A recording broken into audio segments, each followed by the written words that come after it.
जी सदा सहाय। जय गुरुजी। अथ श्री वामन पुराणं षट्सप्ततिः अध्याय। पुलत्स्य उवाच। गते त्रैलोक्यराज्ये तु दानवेषु पुरन्दरः जगां ब्रह्मसदनं सह देवेश चीपतिः। तत्र पश्यत स देवेश ब्रह्माणं कमलोद्भवं ऋषिभिः सार्धमासीनं पितरं स्वं च कश्यपम्। ततो ननाम शिरसा शक्रः सुरगणैः सह ब्रह्माणं कश्यपं चैव ताश्वं सर्वास्तपोधनान्। प्रोवाचेन्द्रः सुरैः सार्ध देवनाथं पितामहं पितामहरतं राज्यं बलिना मम। ब्रह्म प्रोवाच शक्रे तद् भुज्यते स्वकृतं फलम्। शक्रः पप्रच्छ भो ब्रूहि किं मया दुष्कृतं कृतं। कश्यपोऽप्याह देवेशं भ्रूणहत्या कृता त्वया। दित्युदरात् त्वया गर्भः कृतो वै बहुधा बलात्। पितरं प्राह देवेन्द्रः स मातुर्दोषतो विभो। कृन्तनं प्राप्तवान् गर्भो यदशौचा हि साभवत्। ततो ब्रवीत कश्यपस्तु मातुर्दोषः सदा सताम्। गतस्ततो विनिहतो दासोऽपि कुलिशेन भो। तच्छ्रुत्वा कश्यपवचः प्राह शक्रः पितामहं विनाशं पाप्मनो ब्रूहि प्रायश्चित्तं विभो मम। ब्रह्मा प्रोवाच देवेशं वसिष्ठः कश्यपस्तथा। हितं सर्वस्य जगतः शक्रस्यापि विशेषतः। शङ्खचक्रगदापाणिर्माधवः पुरुषोत्तमः तं प्रपदस्व शरणं सते श्रेयो विधास्यति। सहस्राक्षोऽपि वचनं गुरूणां स निशम्य वे। प्रोवाच स्वल्पकालेन कस्मिन् प्राप्यो बहुदयः तमुचुदेर्वतामर्त्ये स्वल्पकाले महोदयः। इत्येवमुक्तः सुरराद् विरिचिना मरीचिपुत्रेण च कश्यपेन। तथैव मित्रा वरुणात्मजेन वेगान् महीपृष्ठमवाप्यस्तस्थो। कलिञ्जरस्योत्तरतः सुपुण्यस्तथा हिमाद्रेरपि दक्षिणस्थः। कुशस्थलात् पूर्वत एव विश्रुतो वसो पुरात् पश्चिमो मतोवतस्थे। पूर्वगयेन नृवरेण यत्र यष्ठोऽश्वमेघः शतकृत्स दक्षिणः। मनुष्यमेघः शतकृत्सहस्रकृन् नरेन्द्रसूयश्च सहस्रकृतवे। तथा पुरा दूर्यजनः सुरासुरैः ख्यातो महामेध इति प्रसिद्धः। यत्रास्य चक्रे भगवान् मुरारिः वात्सव्यमव्यक्ततनुः खमूर्तिमत्। ख्यातिं जगामाथ गदाधरेति महादवृक्षस्य शितः कुठारः। यस्मिन् द्विजेन्द्रः श्रुतिशास्त्रवर्जितः समत्वमायां पितामहेन। सकृतपितॄन् यत्र च सम्प्रपूज्य भक्त्या त्वनन्येन हि चेतसैव। फलं महामेघमखस्य मानवा लभन्तयन्नन्त्यं भगवत्प्रसादात्। महानदी यत्र सुरर्षिकन्या जलापदेशाद्विमशैलमेत्य। चक्रे गजत्पापविनष्टिमग्न्यं सन्दर्शनप्राशनमञ्जनेन। तत्र चक्रः संवित्य महानद्यास्तटे भूते। आराधनाय देवस्य कृत्वा श्रममवसिस्थतः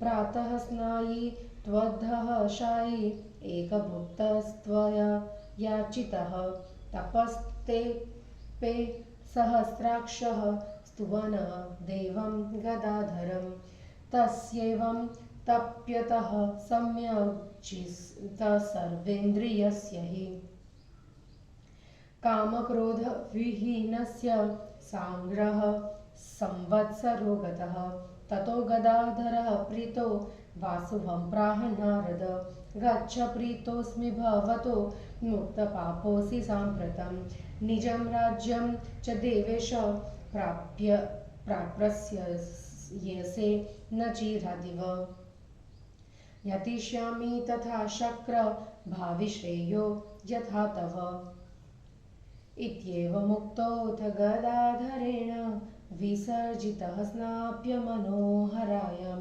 स्नातस्य देवस्य तदेन सोनरा स्तम्प्रोचुरस्माननुशासयस्व प्रोवाच तान् भीषणकर्मकारान् नाम्ना पुलिन्दान् मम पापसम्भवः वसत्वमेवान्तरमुद्रिमुख्ययो हिमाद्रिकालिञ्जरयोः पुलिन्दः इत्येवमुक्त्वा सुरराट् पुलिन्दान् विमुक्तपापो मरसिद्ध्ययक्ष्ये सम्पूज्यमानोऽनुजगाम चाश्रमं मातोस्तदा धर्मनिवासमेयं दृष्ट्वादितिं मूर्ध्नि कृताञ्जलित्सु विनम्रमौलिः समुपाजगाम प्रणम्य पादो कमलोदराभो निवेदयामास तपस्तदात्मनः पप्रच्छ सा कारणममीश्वरं माध्राय चालिङ्ग्य सहाश्रुदुश्रया स चाचक्षे बलिना रणे जयं तदात्मनो देवणेष्वसार्धं श्रुत्वैव सा शोकपरिप्लुताङ्गी ज्ञात्वा जितं दैत्यसुते सुतं तं दुःखान्विता देवमनाद्दमीयं जगाम विष्णुं शरणं वरेण्यं नारद उवाच कस्मिन् न जाने त्रिसुरसत्तमानां स्थाने हृषीकेशमनन्तमाधं चराचरस्य प्रभवं पुराण नाराधयामास शुभे वदतव्यम् पुलत्स्य उवाच सुरारणेशाक्रमवेक्ष्य दीनं पराजितं दानवनायकेन सीतेथ पक्षे मकरर्क्ष गिर्के धृतार्चिषः स्यादथ सप्तमेः दृष्ट्वैव देवं त्रिदशाधिपं तं महोदयेशाक्रदिशाधिरूढं निराशना संयतवाक्सूचिता तदोपतस्थे शरणं सुरेन्द्रम् अदितिरुवाच जयस्व दिव्याम्बुजकोशचोर जयस्व संसारतरो कुठार जयस्व पापेन्धनजातवेद स्तमोध संरोध नमो नमस्ते नमोऽस्तु ते भास्कर दिव्यमूर्ते त्रैलोक्यलक्ष्मी तिलकाय ते नमः त्वं कारणं सर्वचराचरस्य नाथोऽसि मां पालय विश्वमूर्ते त्वया जगन्नाथ जगन्मयेन नाथेन शक्रोर्निजराज्यहानिम् अवाप्तज्वाज शत्रुपराभवं च ततो भवन्तं शरणं प्रपन्ना इत्येवमुक्त्वा सुरपूजितं सा आलेख्य रक्तेन हि चन्दनेन सम्पूजयित्वा करवीरपुष्पे सन्धूप्य धूपे कणमर्कभोज्यम् निवेद्य चैवाजयुतं महाहर्मन्नं महेन्द्रस्य हिताय देवी स्तवेन पुण्येन च संस्तुवन्ति स्थिता निराहारमथोपवासं ततो द्वितीयेन्द्रियकृतः प्रणाम स्नात्वा विधानेन च पूजयित्वा दत्त्वा द्विजेभ्यः कणकं तिलाज्यं ततो ग्रतः सा प्रयता बभूव।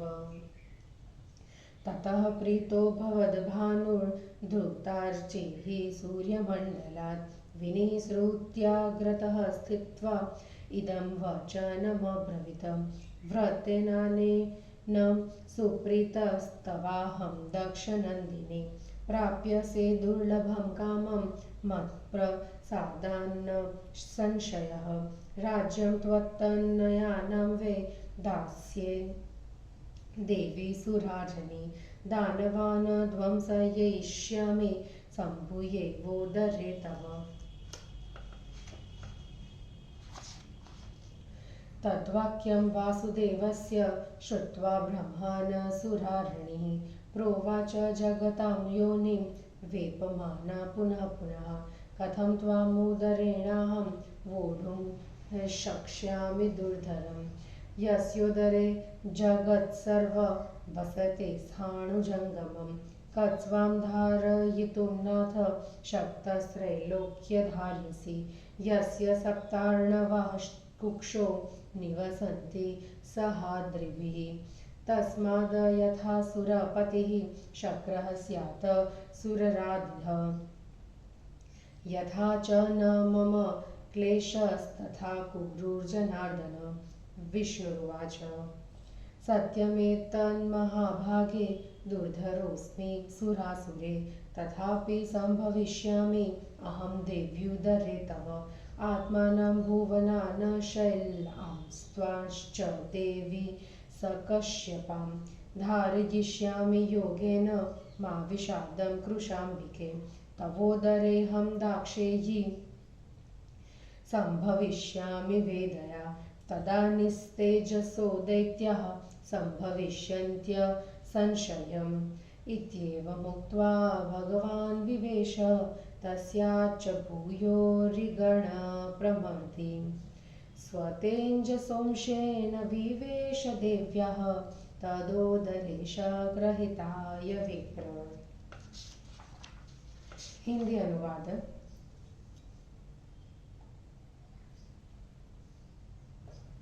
प्रायश्चित हेतु इंद्र की तपस्या, माता के आश्रम में आना, अदिति की तपस्या और वासुदेव की स्तुति, वासुदेव का अदिति के पुत्र बनने का आश्वासन और स्वतेज से अदिति के गर्भ में प्रवेश का वर्णन। पुलत्स्य जी बोले, नारद जी, तीनों लोगों का राज्य दानवों के अधीन हो जाने पर शचीपति इंद्र देवों के साथ ब्रह्मलोक गए।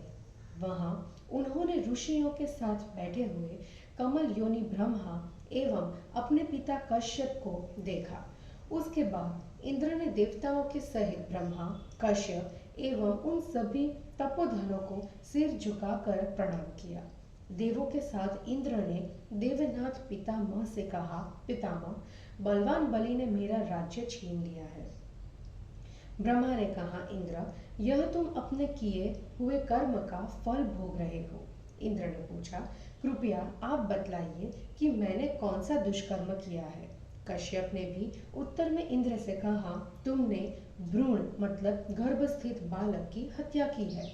तुमने दीति के उदर में स्थित गर्भ को बलपूर्वक अनेक टुकड़ों में काट डाला है।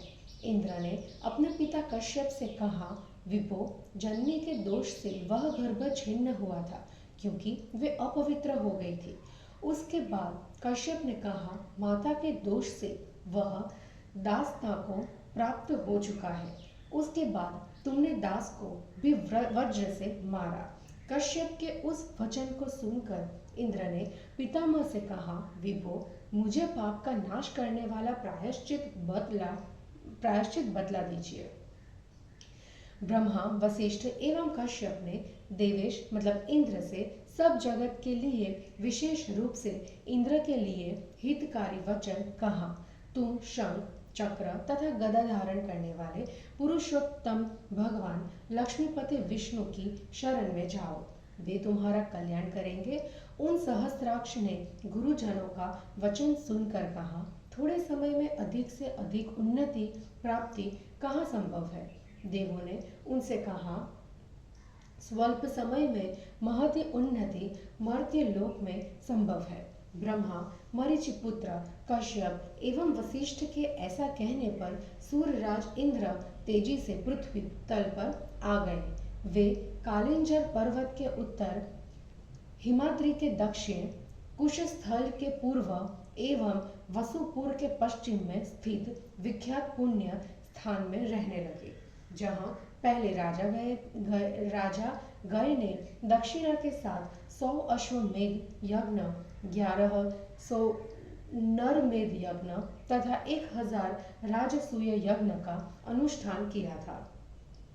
उसी प्रकार पहले उनसे जहाँ पर सूरों एवं असुरों से कठिनाई से किया जा सकने वाला महामेघ नामक प्रसिद्ध यज्ञ अनुष्ठित किया था, और उसके लिए जहाँ आकाश स्वरूप अव्यक्त शरीरी मुरारी विष्णु ने वहाँ निवास किया था।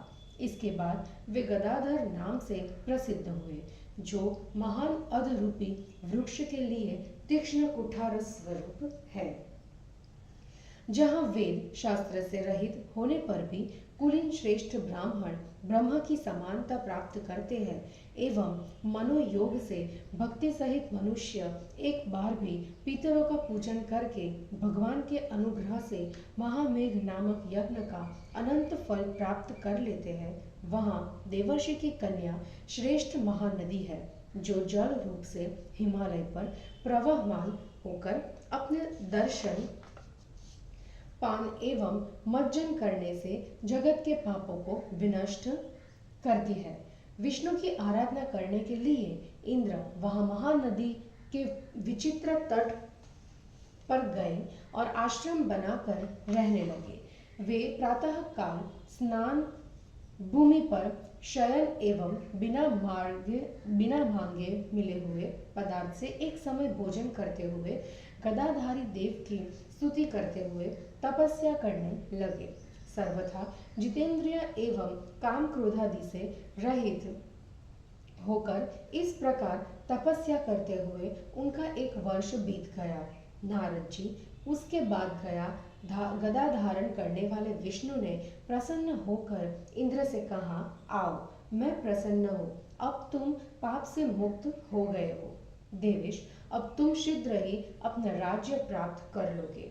इंद्र, जैसे तुम्हारा आगे का श्रेय मतलब कल्याण होगा, वैसा ही मैं प्रयत्न करूंगा। गदाधर श्री विष्णु ने ऐसा कहने के बाद इंद्र को मनोहरा नदी में स्नान कराकर विदा कर दिया। इंद्र के स्नान कर लेने पर उनके पाप पुरुषों ने उनसे कहा, हमें अनुशासित कीजिए। इंद्र ने उन भयंकर कर्म करने वाले लोगों से कहा, मेरे पाप से उत्पन्न तुम लोग पुलिंद कहे जाओगे। तुम लोग हिमालय एवं कालिंजर नाम के दोनों श्रेष्ठ पर्वतों के बीच की भूमि में निवास करो। पुलिंदों से ऐसा कहने के पश्चात पाप से मुक्त हुए सूर्यराज देवों, सिद्धों एवं यक्षों से पूजित होते हुए माता के धर्म के आश्रय रूप पूज्य आश्रम में चले गए। अदिति का दर्शन कर हाथ जोड़ तथा सिर झुकाकर इंद्र उनके समीप आए एवं उनके कमल की कांति वाले चरणों में प्रणाम करने के बाद उन्होंने अपनी तपस्या का वर्णन किया। उन अदिति ने अश्रुपूर्ण दृष्टि से इंद्र को सुधा एवं उनको गले लगाकर तपस्या का कारण पूछा। इंद्र ने बलि द्वारा देवों सहित अपने पराजित होने का पूरा समाचार कह सुनाया। यह सुनने के बाद अपने उस पुत्र को दिति के पुत्र द्वारा पराजित जान शोक से भर गई एवं दुख से दुखी होकर अदिति वरेण्य एवं अनादि देव विष्णु की शरण में गई। नारद ने कहा, मतलब कि पूछा, कृपया आप यह बतलाइए कि देवों की माता अदिति ने किस शुभ स्थान पर अनादि, अनंत, चर और अचर के उत्पन्न करने वाले एवं पुरातन ऋषिकेश की आराधना की। पुलत्स्य जी बोले, दानव नायक द्वारा पराजित हुए दिन बने इंद्र को देखकर अदिति सूर्य के मकर राशि में स्थित हो जाने पर शुक्र पक्ष की सूर्य सप्तमी के दिन उन सूरों के स्वामी सूर्य देव को महान उदयाचल पर पूर्व दिशा में उगने पर देखकर उपवास करती हुई वाणी एवं मन को संयत करके उन सुरेंद्र मतलब सूर्य की शरण में गई। अदिति ने कहा, हे दिव्य कमल कोश को अपने में छिपाकर रखने वाले, आपकी जय हो। हे संसार रूपी वृक्ष के कुठार, आपकी जय हो। हे पाप रूपी ईंधन के लिए अग्नि, आपकी जय हो। हे अंधकार अज्ञान के समूह के विनाश करने वाले, आपको बारंबार नमस्कार है। हे भास्कर, हे दिव्य मूर्ति, आपको नमस्कार है। हे त्रैलोक्य लक्ष्मी के स्वामी, आपको नमस्कार है। आप समस्त चर और अचर जगत के कारण तथा स्वामी है। हे विश्व मूर्ते, आप मेरी रक्षा कीजिए। हे जगन्नाथ जगन्मय, आप स्वामी के ही कारण इंद्र को अपने राज्य की हानि एवं शत्रु से पराभव की भी प्राप्ति हुई है, अतः मैं आपकी शरण में आई हूँ। ऐसा कहने के बाद रक्त चंदन द्वारा देवों से पूजित सूर्य को चित्रित कर उन देवी ने कर्नेर के पुष्पों से उनका पूजन किया और धूप से धूपित करने के बाद महेंद्र की भलाई के लिए सूर्य के लिए द्रुत से बने उत्तम अन्न अर्पित किया तथा निराहार रहकर पवित्र स्तोत्रों से स्तुति करती हुई साधना में बैठी रही। दूसरे दिन प्रणाम करने के बाद विधि से स्नान एवं पूजा करके उन्होंने ब्राह्मणों को कणक, तिल एवं द्रुत प्रदान किया और उसके बाद वे और अधिक संयत रहने लगे। इससे द्रुतार्ची भानु प्रसन्न हो गए। वे सूर्य मंडल से निकले एवं अदिति के सामने खड़े होकर यह वचन बोले, दक्ष नंदिनी, तुम्हारे इस व्रत से मैं बहुत प्रसन्न हूँ, अतः मेरी कृपा से तुम निसंदेह मनोवांछित दुर्लभ वस्तु प्राप्त करोगी। देवी देवजननी, मैं तुम्हारा पुत्र होकर देवपुत्र को राज्य दूंगा और दानवों का नाश करूंगा।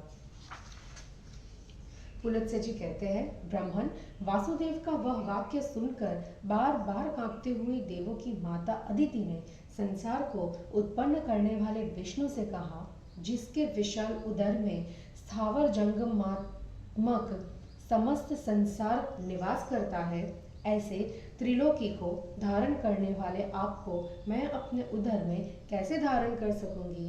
नाथ, आप तीनों लोकों को धारण करने वाले हैं, जिसकी कुक्षी में पर्वतों के साथ सातों समुद्र अवस्थित है, ऐसे आपको कौन धारण कर सकता है। अतः हे जनार्दन, आप वैसा ही करें जिससे इंद्र देवताओं के स्वामी बन जाए और मुझे भी कष्ट न हो। विष्णु ने कहा, महाभागो, यह सत्य है कि मैं देवों और दैत्यों से द्रुत नहीं हो सकता, फिर भी हे देवी, मैं आपके उदर से उत्पन्न होंगी। देवी स्वयं को 14 भुवनों, पर्वतों एवं कश्यप सहित आपको भी मैं योग्य द्वारा धारण करूंगा। मातः, आप विषाद न करें। दक्षात्मजे, जब मैं आपके उदर में जाऊंगा तब दैत्य निसंदेह तेजोहीन हो जाएंगे। पुलत्स्य जी कहते हैं, विप्र, ऐसा कहकर शत्रुओं के नाश करने वाले भगवान विष्णु इंद्र की भलाई के लिए अपने तेज के अंश मात्र से उन देवी के उदर में प्रविष्ट हो गए। और इस प्रकार श्री वामन पुराण में 76वां अध्याय समाप्त हुआ। जय गुरु जी।